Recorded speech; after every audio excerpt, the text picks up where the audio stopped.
আসসালামু আলাইকুম রহমতুল্লাহি অবরকাতু।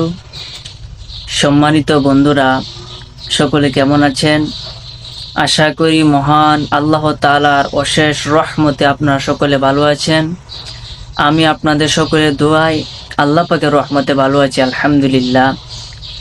তো এতদিন আমি অসুস্থতার কারণে আপনাদের সামনে ভিডিও দিতে পারতেছিলাম না। এখনও আমি পরিপূর্ণ সুস্থ হই নাই। আপনারা জানেন আমার অপারেশন হয়েছিল। তো সবই আল্লাহ পাকের ইচ্ছা। আল্লাহ পাক কাকে কখন কোন হালে রাখে এটা আল্লাহই ভালো জানে। তো এখন একটু আমি হালকা স্বাচ্ছন্দ্য বোধ করতেছি। আর যেহেতু ঈদুল আজহা সামনে চলে আসছে, সেহেতু এই আমলটা না দিলেই নয়। এই কারণে আমি কষ্টের ভিতরেও আপনাদের মাঝে এই আমলটি নিয়ে এসেছি।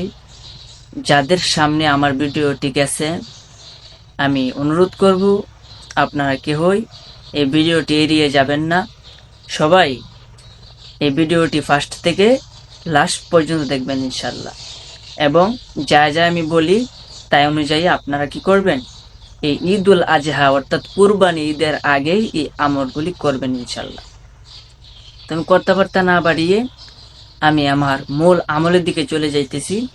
এর আগে ছোট্ট করে বলে নিই, যারা এখন পর্যন্ত আমার এই চ্যানেল আমলি নাজাত এটাকে সাবস্ক্রাইব করেন নাই, আপনারা কি করবেন, সাবস্ক্রাইব করে লাইক কমেন্ট করে আপনারা সবসময় আমার পাশেই থাকবেন ইনশাল্লাহ। তো আমি আপনাদের জন্যই কষ্ট করে ভিডিও তৈরি করি, এই কারণে আপনাদের আমি নজর কামনা করি সবসময় ইনশাল্লাহ। তো আজকে যে আমলটা নিয়ে উপস্থিত হয়েছি, এই আমলটি হইল আপনার ঈদুল আজহার আগে আপনি কি করবেন, কোন আমল করা আপনার জন্য ওয়াজিব। এটা সাধারণ না, ওয়াজিব হচ্ছে ফরজের সমতুল্য। 19-20 অর্থাৎ 19 এবং 20 যতটুকু পার্থক্য, তার চেয়েও কাছে হলো ফরজ এবং ওয়াজিবের স্থান। ঠিক আছে?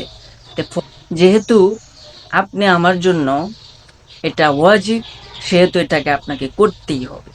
কি করবেন? আপনার কুরবানি ঈদের আগেই আপনাকে কি করতে হবে, তাকবীর তাশরিক পাঠ করতে হবে।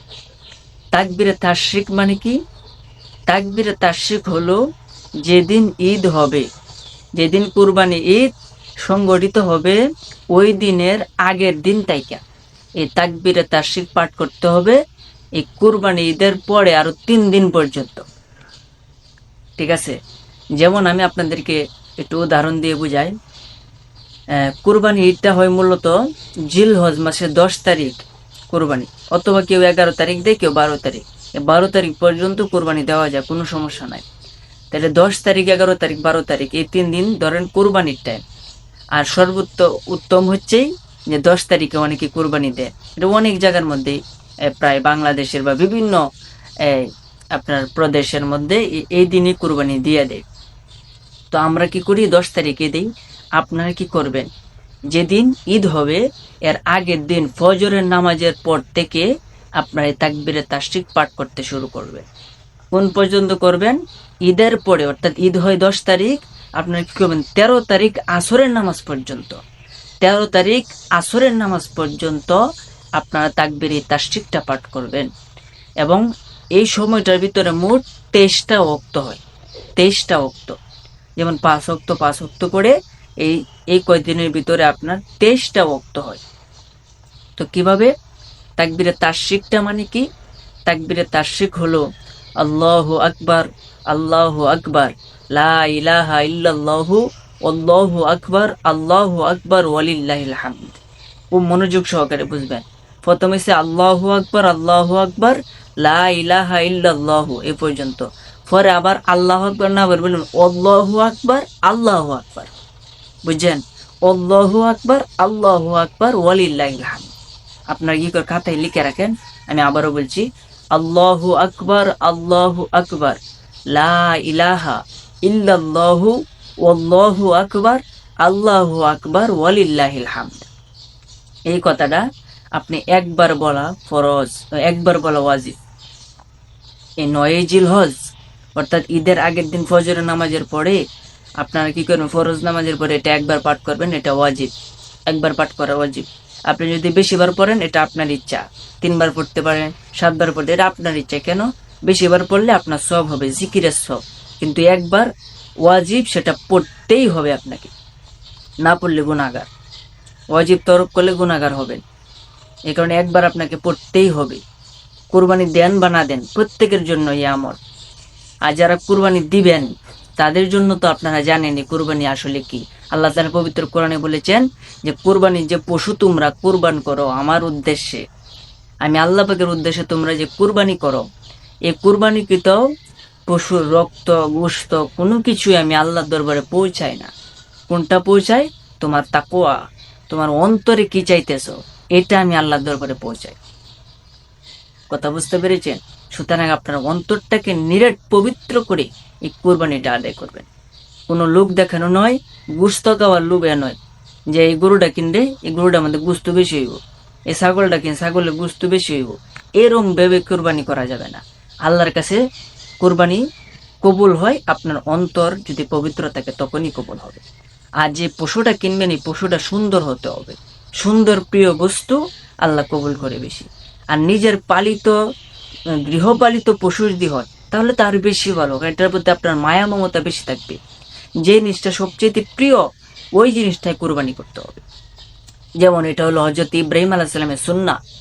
হযরত ইব্রাহিম আলাইহিস সালাম তার পুত্র ইসমাইল আলাইহিস সালামকে কুরবানি করার জন্য আল্লাহ বলছে কুরবানি করো। কুরবানি করার জন্য আপনারা জানেন বিশাল বড় ঘটনা, কত কিছুর উপেক্ষা করে, কত বাধা উপেক্ষা করে শেষ পর্যন্ত আল্লাহকে খুশি করার জন্য তার কলিজার টুকরা হযরত ইসমাইল আলাইহিস সালামকে কুরবানি করার জন্য তিনি প্রস্তুত হয়ে গিয়েছিলেন।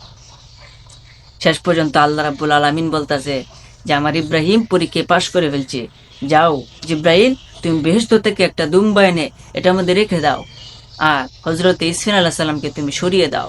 তখন দুম্বা কুরবান হয়েছিল। হ্যাঁ, তো এই দুম্বা হলো একটা পশু, 4 পায়ে জানোয়ার, একটা পশু। এটা খাওয়া যায়, কিন্তু 4 পায়ে পশু হলে যে খাওয়া যায় এরকম না। যেমন কি শিয়াল হতো 4 পা, বাঘেরও 4 পা, হরিণেরও 4 পা। হরিণ গোশত খাওয়া যায় কিন্তু কোরবানি করা যায় না, কোরবানি হবে না হরিণ দ্বারা। আপনি কি করতে পারেন? উট, গরু, আপনার ছাগল, এরপরে দুম্বা, হ্যাঁ, এগুলা দ্বারা কি করতে পারবেন? কোরবানি করতে পারবেন, কোনো সমস্যা নেই। ঠিক আছে? আর নিখুঁত বস্তু আল্লাহর দরবারে কোরবানি করবেন, এই হচ্ছে কথা। আর কোরবানির আগে দোয়া পড়তে হয়।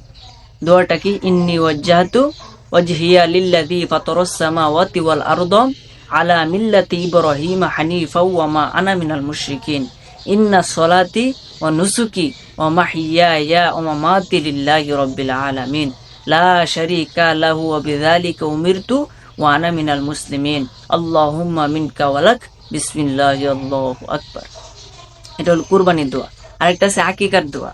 যারা আকিকা দিবেন, আকিকা কি? সন্তানের আকিকা দেওয়া, যে কি পশুর রক্তের বদলে আমার সন্তানের রক্ত, এই পশুর জানের বদলে আমার সন্তানের জান, মানে যার নামে আকিকা করবেন। আল্লাহর উদ্দেশ্যে তো আল্লাহ, কিন্তু যার উদ্দেশ্যে আকিকা করবেন, যে সন্তানের উদ্দেশ্যে বা যার উদ্দেশ্যে, তার নামটা বলতে হবে এবং এই দোয়াটাও করতে হবে। একটা দোয়া আছে আকিকার দোয়া। আমি পরবর্তীতে যদি আমার পাই তাহলে আমি আমলটা দিব, কারণ আপনারা জানেন আমার গলার অপারেশন হয়েছে, আমার কথা বলতে কষ্ট হইতেছে। এরপরেও অনেক কথা বলে ফেলছি, জানি না পরবর্তীতে কি ইফেক্ট পড়ে। তো আপনারা কি করবেন? 9 জিলহজ ফজরের নামাজের পর থেকে 13 জিলহজ আসরের নামাজ পর্যন্ত এ তাকবীরে তাশরিক আল্লাহু আকবার আল্লাহু আকবার লা ইলাহা ইল্লাল্লাহু আল্লাহু আকবার আল্লাহু আকবার ওয়ালিল্লাহিল হামদ, এটা একবার করে পাঠ করবেন প্রত্যেক ফরজ নামাজের পরে। ঠিক আছে? আর আপনারা কি করবেন? এই কুরবানি করার আগে যারা কুরবানি করবেন এই দোয়াটা পাঠ করে নেবেন। আর সকলের নাম বলতে হবে এরকম না, যারা কুরবানি করবেন তারা সকলে ওই দিন উপস্থিত থাকবেন, প্রত্যেকের নাম বলতে হবে, এরকম কোনো কথা না। আল্লাহ জানে কারা কারা কোরবানি করবে। গরুর মধ্যে 7 জন শরীক হইতে পারে সর্বোচ্চ, ছাগলের মধ্যে কোনো শরীক হইতে পারে না। তো এই সব কিছু মিলাইয়াই আপনারা কি করবেন? একটু ভেবে চিন্তে কোরবানিটা করবেন এবং আল্লাহর জন্য কোরবানি করবেন ইনশাল্লাহ। সকলে আমার জন্য দোয়া করবেন, আল্লাহ যেন আমাকে অতি তাড়াতাড়ি সুস্থ দান করে এবং যে যে আমলগুলো বলেছি এই আমলগুলো যেন আল্লাহ পাক সকলকে করার তৌফিক দান করে। আমিন। সকলেই ভালো থাকেন, সকলে সুস্বাস্থ্য কামনা করেন। আমি এখানে বিদায় নিচ্ছি। আসসালামু আলাইকুম ওয়া রাহমাতুল্লাহি ওয়া বারাকাতুহু।